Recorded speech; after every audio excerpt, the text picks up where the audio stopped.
just gonna touch on the fact that, you know, you have to present yourself even sometimes a very long time in fasting and praying before the Lord will answer you. So, as in Daniel 10 and 13, but the prince of the kingdom of Persia, the evil spirit, I put up a video of the prince of Persia, withstood me 1 and 20 days, so 21 days. But lo, Michael, one of the chief princes, came to help me. The archangel came down to help fight against the prince of Persia, the evil spirit, from Satan's kingdom. And he came to help me, and I remained there with the kings of Persia. Do you understand what was happening here? All right. So you got to be careful of all these people with their visions. Now, we're going to go to Jeremiah, all right, chapter 42. When the children of Israel, then they said to Jeremiah, the Lord be a true and faithful witness between us, if we do not even according to all the things for the which the Lord thy God shall send thee to us. Whether it be good or whether it be evil, we will obey the voice of the Lord our God. So they asked Jeremiah to inquire to the Most High for them, to whom we send thee, and it be well with us, when we obey the voice of the Lord our God. And it came to pass, after 10 days, the word of the Lord came on to Jeremiah. How long? 10 days. How long to Daniel? 21 days. Because I told you, when you're praying and you're fasting, you're stirring up the spiritual realm, okay?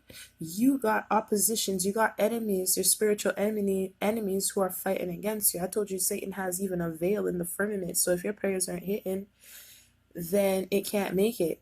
But he hinders it as well. You got angels and demons fighting, okay? So do you hear what happened with Daniel? The archangel Michael had to come down and fight the king of Persia just for his vision to be hit to heaven. Do you get what's going on? So you got to be very careful with these people, because they lying to you. They straight up lying to you. And go to how I talked about Isaiah chapter 20 and 3. And the Lord said, like as my servant Isaiah has walked naked and barefoot 3 years for a sign and a wonder upon Egypt and upon Ethiopia. That's what Isaiah did, just so he can get the prophecy about Egypt and Ethiopia. 3 years. So you guys really be careful. Now, I'm going to say John chapter 3 and 6. That which is born of the flesh is flesh. That's what I'm saying. If you sow to the flesh, you're going to get the flesh.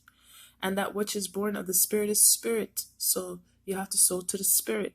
And that's how you get near to God. Sow into the spirit, not to the flesh. If you're sowing to the flesh, you're sowing to Satan. And Satan don't care about you. You understand? He's not worried about you, period, if you are focused on your flesh. Because he knows you don't have a spiritual foundation. All right, and let's go to these hypocrites. All right.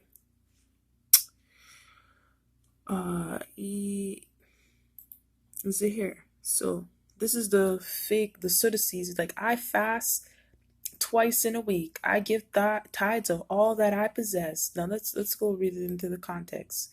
All right, but you got to outweigh them. And if they fasted twice a week, and the publican standing afar off would not lift up so much as his eyes unto heaven, but smote upon his breast, saying, God be merciful to me, a sinner. I tell you, this man went down to his house justified rather than the other. For everyone that exalts himself shall be abased, and he that humbles himself shall be exalted. And they brought unto him also infants, that he would touch them, but when his disciples saw it, they rebuked them. So do you see what happened here?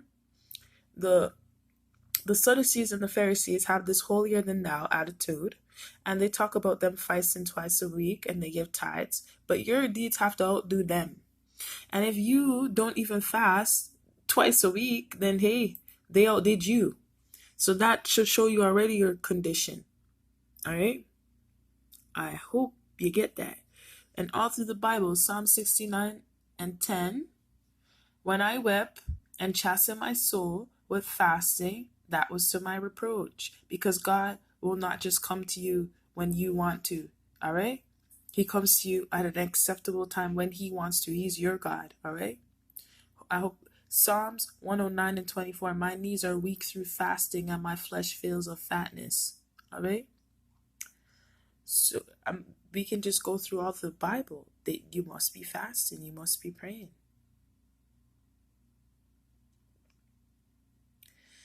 And I set my face to the Lord to seek by prayer and supplications with fasting and sackcloth and ashes.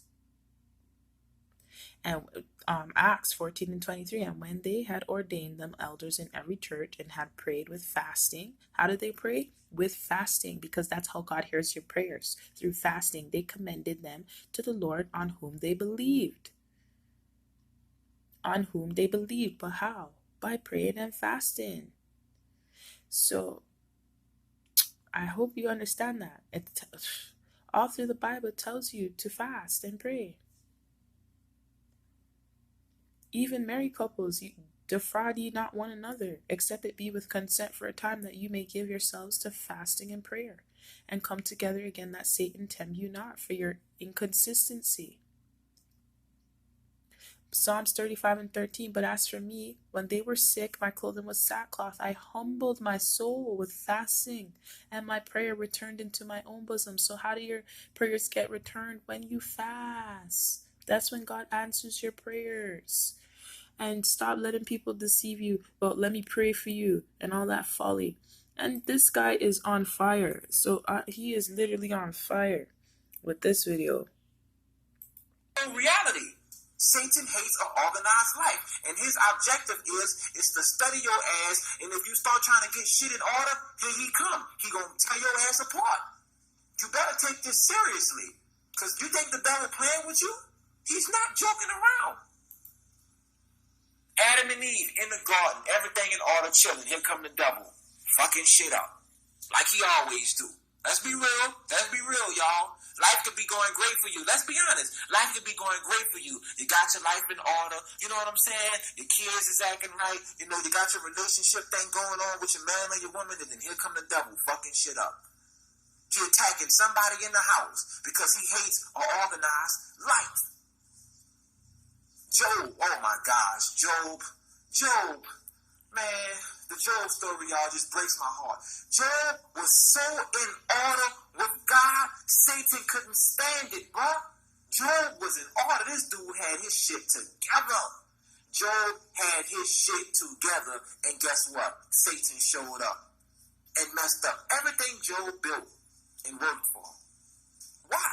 Satan hates an organized life. That's right. Joseph in the Bible. Joseph's brothers sold him to slavery, and they hated on him, and the devil used them haters. The devil used them haters against Joseph because Joseph's life was organized. He knew who he was. He knew he was chosen. His life was too in order. So his brothers sold him to slavery. He had his shit together. And then it got worse. Because soon when he got into the palace and he started working for Potiphar, Potiphar's wife lied and said that Joseph tried to rape her. His life was too in order. And let me tell you something. When your life is in order, bro, you're going to go through some crazy shit. You're going to get attacked. Because Satan hates an organized life. I hope you guys understand that. Right. Have y'all noticed? See, let me tell you. People's lives who are not in order, Satan enjoys that. Satan loves that you're a convicted felon.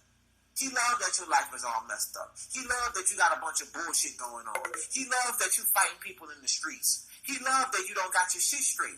Oh, he loves it because you're not in order. Remember, even the Bible said that all things be done decency and in order. Satan loves it, bro. When your life is a mess. Oh my gosh. I could just imagine how Satan be looking at you when your life is a mess. He probably be sitting on your damn rooftop of your house just laughing at your ass and just laughing at your family. Satan be saying shit like this. Her son is out of control. Her daughter's out there having sex, getting pregnant. She having relationship problems. She having marriage problems. Her man ain't treating her right. Her life is a mess. She just got fired from her job. Her life is a mess. That nigga be on your rooftop of your house laughing, bro, laughing at your life. I'm telling y'all the truth. The truth hurts, but I'm telling y'all how the devil really get down. That's right. Some of you all probably have heard Satan laughing at you. But just don't never tell that to nobody because they'll try to put you in a mental home because people not spiritual. But trust me, some of you all probably have heard the devil laughing at you. Talking about, yo, just look at your stupid ass. Look, just out there in the club being a damn fool. Life all out of order. Don't know who you are in God. And Satan is just enjoying the ride. He's enjoying the ride. That's right. But see, when you start trying to get it together, here he come. When you start trying to get it together, here he come. Oh, and when he comes strong. Oh, when he To comes, discourage you. He comes strong. Because he ain't playing. You want to know why? When he comes strong? Because he's attached and he's addicted to you being out of order. So when you start trying to get it together, he shows up immediately. Immediately he shows up. That's right. He hates with all kinds of wickedness. And y'all, I'm telling trials y'all, upon trials upon trials, attacks. Me. I know he hates everything about Tiario because my life is in order. Oh, he hates my ass, bruh. And that's why I'm not letting him get me. Yeah, I know the game. I know how he roll. Oh, I know when he look at me, he can't stand me. Because my shit in order. I make smart choices. I don't play around with my life. I don't let anybody in my life. Oh, no. Oh, no, you got to have your shit straight. You want to be cool with me. Oh, no. Oh, no. Yeah,